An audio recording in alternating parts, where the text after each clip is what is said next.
Hey, what's up, everyone? Welcome back to Seed Mentors. What's going on, Kyle? Hey, Matt. Welcome, everybody. Really excited to kick off season 2 here. We have a great guest today. We have Alexandra McMyler. She is the CEO of Archer Specialties, as well as Business Development Director at Sirius Building Company. She's got some great things to talk about today. Very excited to have her on. And really quick note, though, we'll go to our sponsor highlight, Matt. Before we do that, I just want to say, man, it's good to be back. We've got a good team. The Dell management team's kind of in the background. We've got the Hound Dog and Alex over there. She's gonna hate that, but no, it's been awesome, man. I'm really appreciative to have those guys back there, kind of helping out produce this whole thing. It takes a huge weight off my shoulders, so it's good to be back for season 2. Hell yeah, and we got somebody to blame for any issues. So 100% deniable plausibility. Is that the right word? It's something like that. It's good. Yeah, good. All right. Anyway, this week's show sponsor is Alt CMO. It's a group I've joined, kind of helped co-found a few months ago, and it's a fractional marketing for the construction management, or really construction world. And so we've got a group of a few fractional CMOs, and it's really marketing for the construction industry from a bunch of people from inside the construction industry. So it's been exciting. We've got a lot of good interest so far. So if you want to talk about it, if you're in the construction industry, hopefully, because you're listening to this podcast, and if you think your marketing game needs a step up, shoot me an email at matt@altcmo.net.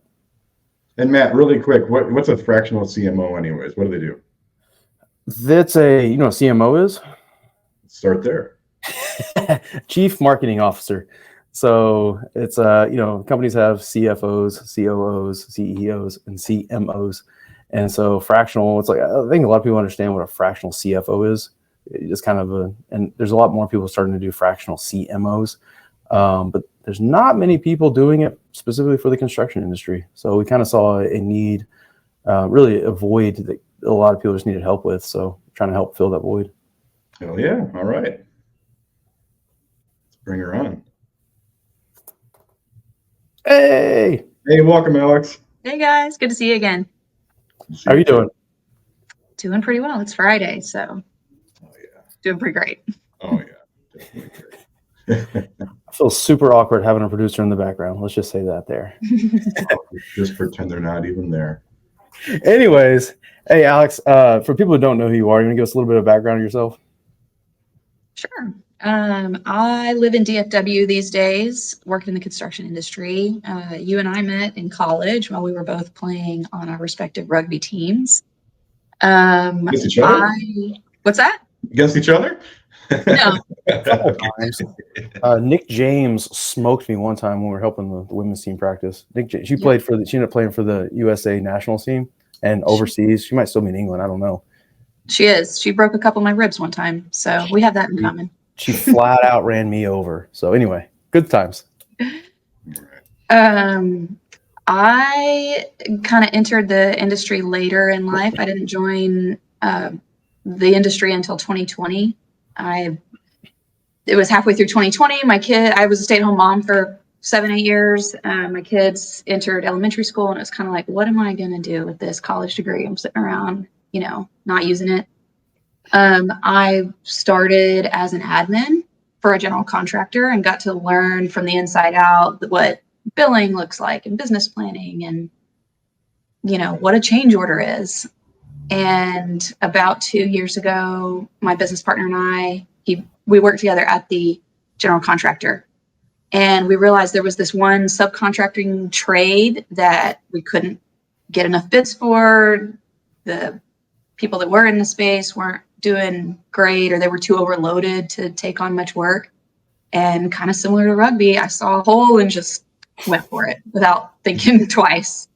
About every 3 days, I kind of questioned that decision, but overall, it's been great. I gotta say, I've known you for way too many years, probably about, I don't even want to say how many years it's been, but knew you in college. I didn't even know what your degree was in communications and Spanish. I didn't even realize that until I was just trying to get out of there as fast as I could with the credits I had. There was not a plan. No, it's cool though. But the cool part is, like, it just kind of shows we wanted to especially have you on because, one, like, you're a friend of both mine and Kyle's. I've known you forever and that sort of stuff, but also kind of showing a different path to construction management. Like I did civil engineering with construction management background. So I was like, that's where I knew I was going. And you took a very different path to get here, from your college. And then you kind of tell maybe a couple of the jobs you had before that, and it was not construction related at all. And so it's just cool. It kind of shows people that are maybe looking for a second career, that are, they've been doing something, they're not happy. Like you can always join the industry later. I have this conversation frequently with people who are not in the industry, and just like, it's easy to sell because the people that this industry draws are the salt of the earth, hardworking, good attitude people. I mean, you don't really make it here very long without, you gotta have a good sense of humor, grit, and the ability to work hard and keep a good attitude. And I enjoy coming to work every day because of the people that I'm working with. And the fact that it changes every day. No 2 days are the same. And especially with what you're doing. And yeah, I mean, in how many industries can you drive around town and look at something and be like, I had a part of that, just creating this out of nothing. Very cool. Well, and Alex, I'm really excited to have you on, have another fellow business owner, running a company to talk through some things with. And you already commented about every couple of days questioning your decision to do that. And Lord knows we all have that when running a business. So I can empathize there for sure. Absolutely. And which is a good lead in, actually. I mean, so Sirius Building Company as well as Archer Specialties, that sounds like a lot to do at the same time. So first of all, what are the companies? Explain that a little bit to the listeners. So Sirius is a general contractor here in DFW. They do projects probably $15 million and under. There's a ground up division, an interior finish out division, and then a smaller property maintenance division. So I keep myself pretty busy trying to keep all three divisions working and, make sure everybody stays employed. And then, Archer has taken off to a point. Archer started more as like a fun, like, oh, this will be fun. Let's give it a try, see what happens. I recently went through a divorce. And so it very quickly became a thing of like, oh, I have to feed my children. I'm going to choke success out of this if it gets me. Which has put a real different spin on things lately. Luckily, we're busy. I actually just hired a project manager. His first day is Monday. And so awesome. I'm so thrilled to be doing a little less working in the business and a little more working on the business. And he's got more experience in construction because, let's be honest, I don't. When the installers call me and say, we have a problem, what do we do? I'm like, you're the installer. You install it. Go figure it out. Exactly. And and that's been one of the cool things about being in this industry is like kind of throwing up your hands is not an option. And I found that, some of my biggest fears around being in construction, being a business owner, and how we're going to do this was like this fear of making mistakes.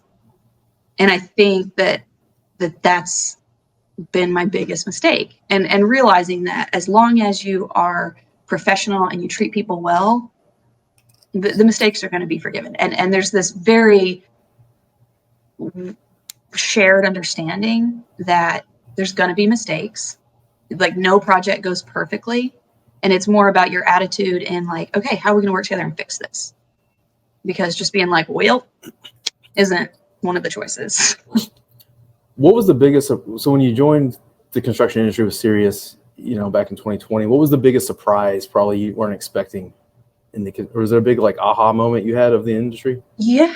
I mean, I came into it fully prepared to get yelled at and fight with old white dudes every day. You weren't all wrong. True. But I have been floored, and maybe it's the group, the people that I work with, but like the level of respect and understanding that I've gotten from the people I'm surrounded by, and how, they kind of recognized in a way that I didn't, that like I had things to offer and bring to the table and bring to the company that they didn't. My skill set was different. And they were so willing to teach me the owner of Sirius himself, like he's the owner of the company, and he was like, "Do you want to learn estimating?" I'm like, okay. And he sat me down on a project and was like, "You're on flooring." And so I spent weeks calling flooring subcontractors, learning how to do takeoffs, comparing the bids. And it was just like the greatest experience. Mm-hmm. And it gave me the confidence when, a year later, it was like, what do you think about opening this Division 10 subcontracting business? It was like, well, I can already do the takeoffs. That's the hard part.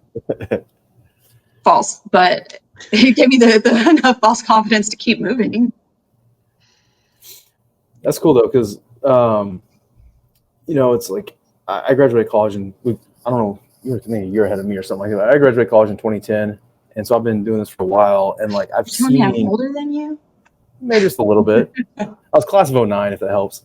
But anyway, so over the years, though, it's like I've seen, and maybe it's just the kind of projects I'm working on, but I've definitely seen, I don't know what Kyle wants to think, but it seems like there's less of those old cranky white superintendents just screaming and yelling at people. A lot of the companies seem to be understanding that like that's not the way it works anymore. It's, this isn't the 80s anymore. Like that stuff doesn't cut it. And so again, maybe it's just the people I'm surrounding myself, the companies we're working with, that sort of stuff. But it feels like there's been a transition, kind of like what you were just saying. Like that wasn't exactly the experience you had. It was more of a welcoming experience, more of a collaborative experience, more of like a diverse like experience and that sort of stuff. So I don't know. What do you think, Kyle? Yeah, no, I definitely agree. And I would say there's actually kind of two parts to it. The first part is what you're saying. I think there's just, by the numbers, there's less of them around because they're retiring. That's true.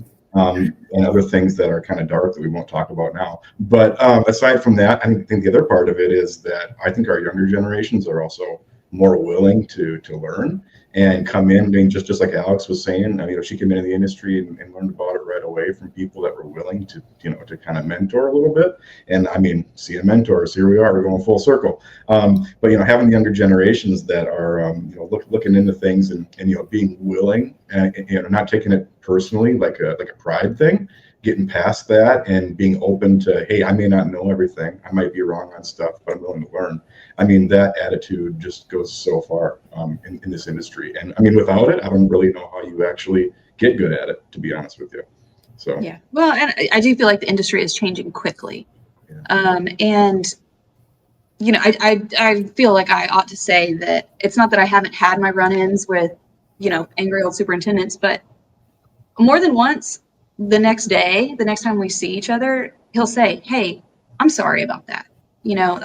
I was wound up," and that's been kind of an interesting lesson for me at doing Division 10. We're the accessories. We're at the very end of a project. By the time we show up, they're stressed. They're sick of all these problems. The client's out of money. Their schedule's already off. And so kind of going into it knowing that like, hey, we're flexible. We're here to help. What do you need? Has helped a lot.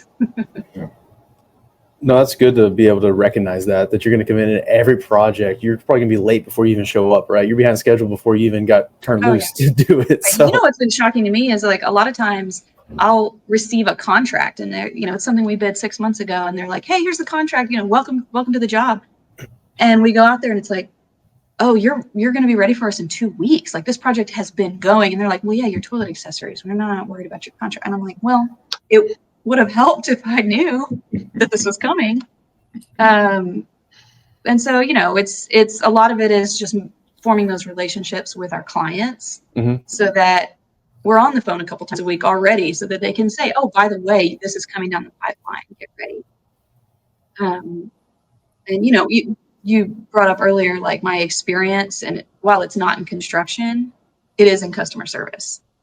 And so it's been kind of my passion to like turn this construction subcontracting business into a customer service business and getting our staff who maybe learned at, somewhere else to learn that like these clients, like this needs to be a partnership. Mm-hmm. We're there to help them. They need us. We need them. Instead of this whole, contractual trying to just slough off liability all the time to, come from a place of we're going to work on this together so that like the product you deliver at the end of the day makes everybody happy. It's funny. It was probably a year and a half ago, 2 years ago now. I don't know. Time flies. You were in Houston for a job meeting or something like that, and we got breakfast and we were talking. And I remember you telling me like, "Hey, we're thinking about opening this. What do you think?" And I was like, "As long as you, I mean, I was like, the bar to Division 10, the bar is so low. Just if you answer your phone when they call you, you'll be the best subcontractor they have. Like, just because Division 10's it's a tough, and I think that too. It's a tough trade, tough division to do because you're not on the project for months, right? If it's a 12-month project, you're on the project for what, 3 weeks, 2 weeks, maybe. Come in, knock your stuff out, and so having to balance multiple projects, many projects, to be able to just really keep stuff going. And then you don't have, on a normal contractor, like say electrician, for instance, right? You're like, okay, we're going to be there from March to March, right? I'm going to put 10 guys out there. Maybe you'll up or down a little bit, it'll fluctuate a little bit, but you got 10 guys there. I mean, you're going to get a phone call like this one pushed, that one didn't push, this one's, I need you earlier. Sometimes I need you later. And so you have a perfect schedule, and then you blink and everything's stacked up on top of each other and everyone's stressed. So anyway, I commend you for taking on Division 10 because that does seem to be how it happens, right? Like no projects for weeks and weeks and weeks, and all of a sudden they're all installed. This one pushed, this one moved up, and it's spring break or something, and everybody's taking off. Oh, and it's highly cyclical. All the schools, which are that's a lot of Division 10. It's lockers, it's partitions, all that kind of stuff. They all want it done in the summer, which is manageable if you're prepared for it. Yeah, with some good information and some communication, obviously, right? Oh man. Well, and Alex, I want to ask you too. So, being CEO at Archer, what are some of your biggest challenges that stand out? With running your business, what are some of the things you're seeing? I mean, obviously, scheduling we were just talking about. I mean, that's difficult because of your trade, but do you experience anything on the business side that is interesting, noteworthy, worth sharing? Yeah, I mean, I think that like any startup business, the struggle is that it's playing whack-a-mole, right? The second you solve this problem, you're creating another problem. That's the nature of growth, right? I finally got a project manager. Great, I can get out there and sell. But the moment I sell more, now my estimator is too overloaded. Now I need another estimator. But they're good problems to have. It means growth is happening. From just a subcontractor point of view, I think it's very common for the other subs to struggle with what we're struggling with today, which is material financing. Subs fund the projects. I have to buy the material weeks, sometimes months ahead of time to get ahead of lead times. And then I've got to sit on it, pray that project doesn't get put on hold or pushed back too long, because I've got to pay my suppliers. I got to store it, the management of all of that. That's today's biggest issue. I'm only, at this point, my growth is only inhibited by the amount of material I can buy. And so I have to be really strategic when I'm accepting projects that, well, I've already got several projects on the books for August. I don't want to put myself in a position where I can't buy it. It goes back to that relationship, being number one for me. I don't want to commit to one of my clients that, I'll do that project for you. And it's something that was really surprising to me about the construction industry in general that goes against my core nature, and it's changing, but this idea of say yes and then figure it out later, I hate it. I want to plan right now for all of it. But so are you learning how to adapt to that? I'm learning how to be deeply uncomfortable. And that's probably like the biggest takeaway from this whole talk of like, I recently read Hidden Potential by Adam Grant, and he talks about growth. And that's been really salient for me these last year or two, because I feel like the growth that I've had over the last 2 years as a business owner, sort of against my will. Yeah. It's for the best, but it comes from, Adam says the best way to accelerate growth is to embrace, seek, and amplify discomfort. And I'll be damned if I am not deeply uncomfortable in what I'm doing at least once a day. Embrace the suck. Embracing the suck. You know what? Like, and I'm gonna age myself again. I was thinking earlier about that. Chumbawamba song that I get up there, I get up there. Like that's. You're not that old, but that was a jam when we were kids. I mean, that song's like 25 years old, but you know, kind of like rugby. I was laughing with a friend who was like, "How did you get into rugby?" And I was like, "You know, I'm not super coordinated, but I'm pretty good at taking a hit and getting up and like continuing to run, and that's like the entire sport." And so that's how I've never thought of myself as an entrepreneur, but that pretty much sums it up right there. It does. It's funny. Sometimes it's like, especially like playing rugby and just in general, I'm kind of stubborn sometimes. It's like hard to like knock down, and I just kind of keep going forward. It's kind of, I've kind of realized later on, and like, and it's just kind of that resilience, I guess, definitely helps. But I'm gonna try out my new superpower since we have a producer in the background. Hey, can you guys find the? Here we go. Alex is excited. I can see him. He's on the edge of a seat. He's flexing the muscles. Here we go. The chart where it's like the growth zone and the comfort zone and like how you move out. Does anybody know what I'm talking about? The chart that looks like this, you know? So circles. I shared it. So when I started my Construction Yeti newsletter, it was something that I had seen. It was like basically like me. It was kind of like the intro to the newsletter, and it was like, I'm stepping out of my comfort zone to do this, right? Because like growth is like the growth zone is outside of your comfort zone. Mm-hmm. And I'm doing a really bad job. I'm just trying to buy time to see if the hound can find it. She's gonna hate me. Well, and you know, to that message, you know, it's a recurring theme. I mean, we talked about it on a bunch of episodes last season too. You constantly got to push yourself outside of the comfort zone. Really, nothing that makes you grow is done within your comfort. That's just how it is, and especially as Alex is doing as a CEO and running a company, there's nothing comfortable about that, really. Yeah. So. I mean, it's definitely a whole experience realizing that like when you don't have the answer to something or like somebody's got to figure this out, like, you know, taxes, it's time to submit something to the state. And it's like, oh, who's going to do that? And it's like me. And who are you going to ask? Google, and just pray that you're not going to get arrested. I don't know. Like, well, hell, even just joining the, you know, kind of a second career, joining the construction industry later, you know, you're kind of stepping into like a world you don't understand. And especially doing business development. I remember when I went to work for a mechanical contractor, I was sitting in on a submittal meeting. Literally my first day on the job. It was a submittal party. We had all our submittals.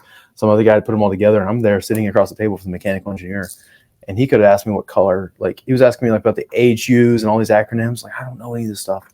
I'd only been there like, you know, a day again. And so he could ask me what color the sky was. And I'd be like, I don't know, but I'm gonna get back to you on it. And I felt so out of place, but it just kind of forged through. Yeah. And that's part of it, right? Is realizing that people don't mind. They don't expect you to have all the answers. Yeah. And it's a perfectly acceptable answer to like, let me look into that and get back to you. As long as you've got the follow-up, they'll keep trusting you. They may even be more surprised when you actually do, because everybody's like, yeah, I'll get back to you. No one ever gets back to them. So when you actually, even if it's a day or two later, you're like, hey, here's that thing we were talking about, and you find it, like, holy crap. Yeah. Yeah, and that's really some great advice for next generations coming up. And we talked about it last season, I think, too. But it's worth saying again is that just like you said, Alex, you don't have to know the answers, but saying that you'll figure it out. I mean, that's saved me numerous times. You feel the pressure. You're talking to the client, they ask you something, you're like, well, I think I probably should know this, but I currently don't. So let me buy myself some time and stall, and hopefully that chart that Matt's looking for is up by now. But if not, we will keep.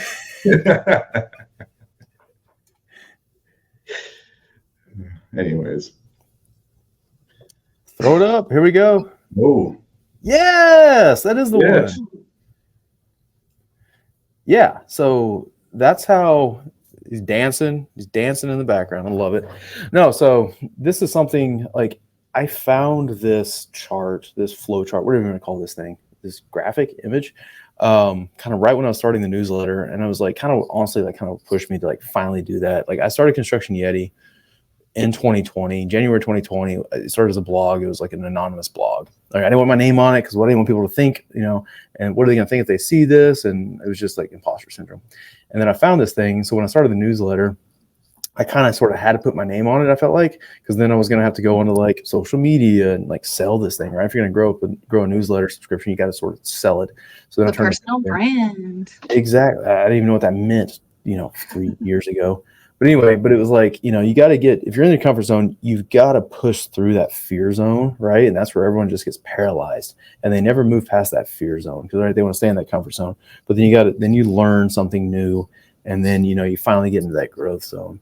And so I don't know. This sort of chart is like I shared it like in my newsletter number 1. I think I shared it again in the 1 year episode or 1 year edition, I guess you call it. It was kind of a recap, and I was like, I saw how pushing through that fear zone and learning a ton into the growth zone. Like it opened up doors. I met like so many awesome people. Like I met Kyle.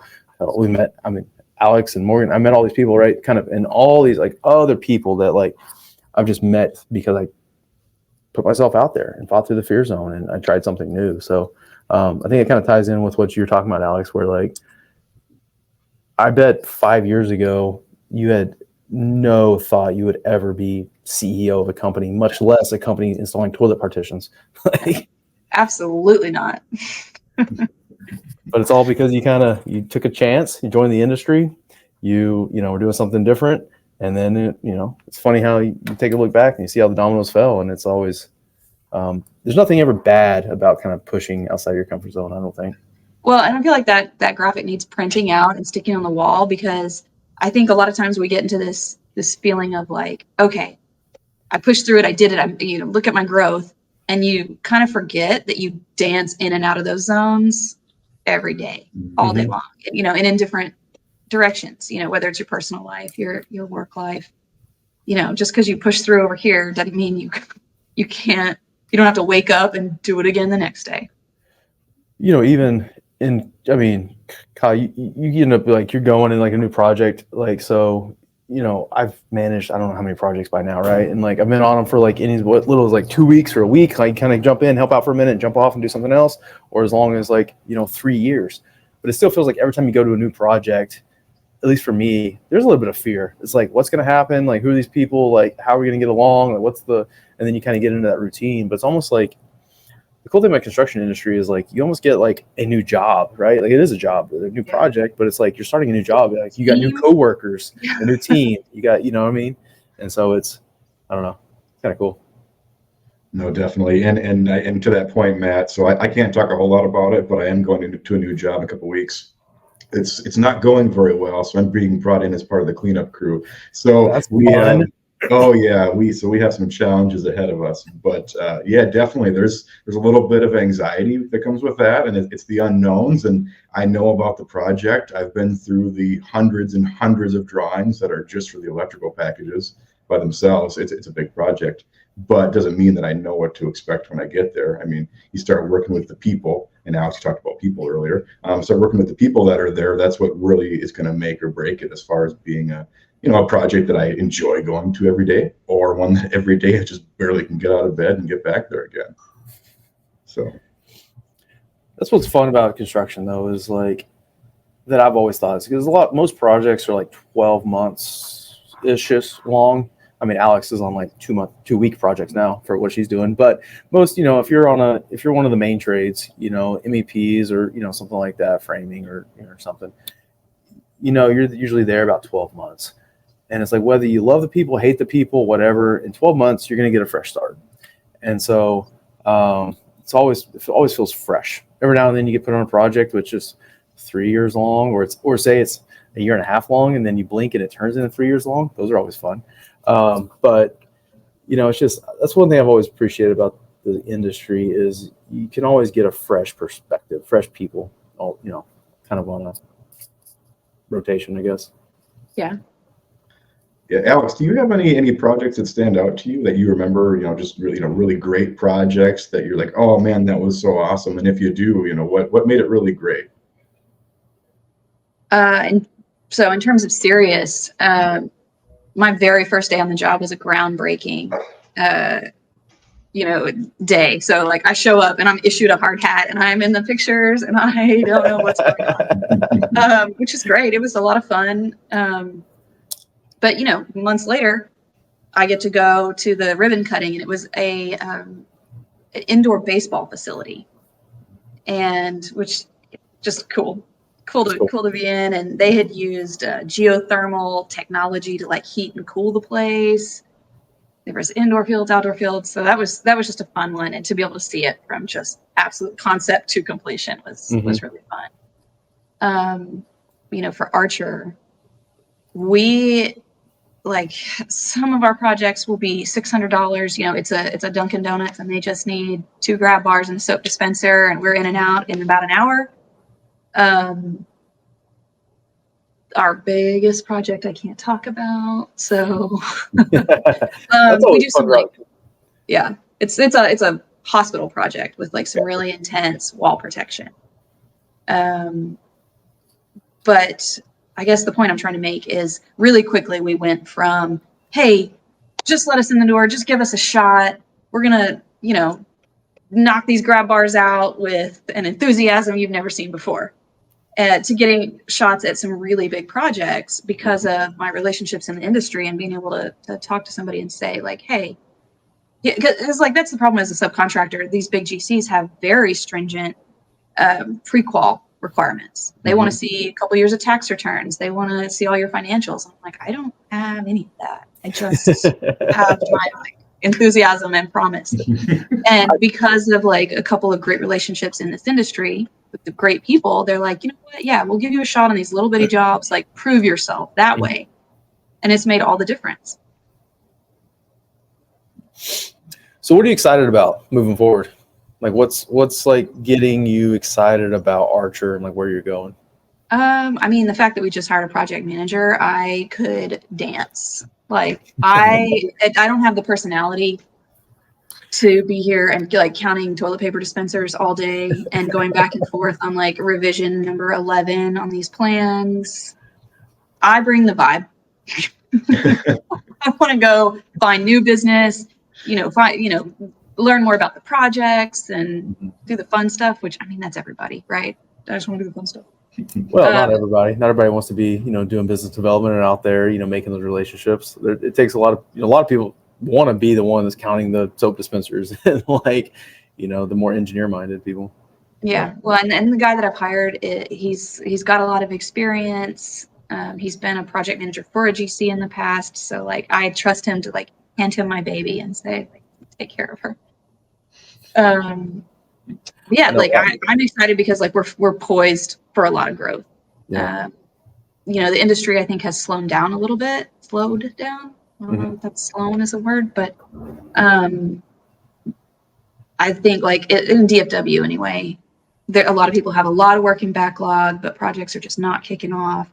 The refrain I keep hearing across the industry is survive to 25.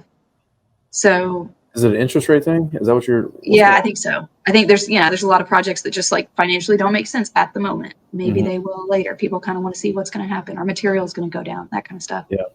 People plan them out. I guess people planned them out, got them on the books, ready to go, thinking interest rates were going to come down because we were promised lower interest rates, and it never happened. So I guess people were just chilling. Yeah. And so through my experience on the GC side, I'm seeing things slow down. And so it makes me worry on the subcontracting side. Is that going to trickle down or is this just going to be a blip? Luckily on the subcontracting side, we're very diverse. Every commercial building needs grab bars. So it doesn't matter if it's retail, restaurant, medical, industrial, whatever, we can service it all. Yeah. But I feel I'm excited for the future because we've been putting the chess pieces in place for a while and we're finally ready to just go. I'm super pumped for you because I know last time we talked, it was probably a month or 2 or 3. I don't know, time flies like always. But we were talking about project management and you were just ready to pull all your hair out, I think, because just getting down in the weeds of the project management. I'm like, that's why I have all these gray hairs because I've been doing this for 14 years. I laughed with my business partner recently because I was like, I think you've probably seen me cry more times than my mother has, which is, twice. But still, it's a lot and it's embarrassing. But it's the funny thing about business is when you own a business, it's so personal. You're never not thinking about it, right? Oh yeah, it's your baby. It's you go to bed and you wake up thinking about it and trying to figure out what to do, and it worries you and everything else. So. Well, it certainly does. I'm going to switch gears for a quick second here, Alex. I don't want to forget mentioning you are very involved with a lot of women in construction events. And so are there any coming up or anything that you want to plug in or, get out to the audience, events themselves, but also if they want to get more involved, how do they do that? Yeah, there's several groups that I've been involved with since the beginning, because it was when I entered the industry and I'm trying to do business development. Where do I start? It was the least intimidating, right? There's these women's groups, particularly there's APWC, the Association of Professional Women in Construction. They have an active group here in Dallas. They're getting, there's a group in Houston, a group in Austin that are growing. I can't recommend that group more highly. iWire's Industrial Women in Real Estate. That's a newer group. I ended up in that just because, one of my friends who lives in the neighborhood was one of the founders of it. And she was like, come check it out. Come to our first meeting. And it's been incredible. There's LCRE, Ladies in Commercial Real Estate, a crew, Commercial Real Estate Women, Dallas and Fort Worth. There's a lot. And what's crazy is, you go to these events. I feel like just a couple of years ago, it was kind of rare to go into a meeting and see women. And which is not to say, I went to a site walk yesterday and I was the only woman in the building. But, it's not that infrequent that I'll have a meeting with a woman who she's an engineer. There's an architect. There's a plumbing group, a foundation group. And I realized at one point, every person I talked to today was a woman. I'm like, I emailed the whole group and I'm like, yo, guess what? Everybody I talked to today was a woman. Like, we're doing it. We are doing it. Awesome. So. See, there's a lot of golfing events too, right? Somehow. Somehow. I wouldn't call myself a golfer, but it seems to be what's going on. And, I think golf just in general has changed recently to be less exclusive. I come from my dad and brother are both very good golfers. My brother actually qualified for the Texas Amateur yesterday. Wow. So big golfers. And growing up, I would see them golf and it's like, I'm never going to be able to do that. They made it not fun. And my dad is probably listening and like, you make golf not fun. And it wasn't until I got into construction where, we're sponsoring a hole at some tournament. I'm mixing drinks and I'm watch like guy after guy get up there and shank it straight into the bushes. I'm like, I can do that. Is that golf? Everybody's cool with that? Yeah, let me in. I can drive a cart with the best of them. Those scrambles, those charity scrambles, like those things, those are always a good time because you get to see a lot of faces like off the job sites and stuff and out of the meetings, like faces and like you're out there and just having a beer with them and having a good time. And right. And in terms of networking, like how often do you get to spend like 4 or 5 solid hours with somebody and really get to know them? You got them locked in a golf cart with you. They can't get away. Exactly. That's right. Get a few beers. Also, Alex, just for the record, if you have golfing showing up on LinkedIn, you're probably considered a golfer. Just on LinkedIn? If golfing's showing up on LinkedIn with you, you're probably a golfer. They haven't kicked me off course yet, so. So, you got anything you want to plug? Any opportunities, events, jobs? Positions? You just filled a position, so I guess Yeah, I just filled a position, and I'm hoping to get back to networking. I haven't been to many events lately because I'm so busy, managing projects, and it's hard to schedule meetings and be somebody that's dependable and show up on time if your phone's ringing off the hook and you got to get down here, fix this. What do we do here? Somebody's got to pick up the material, So I'm excited to get back to building the business.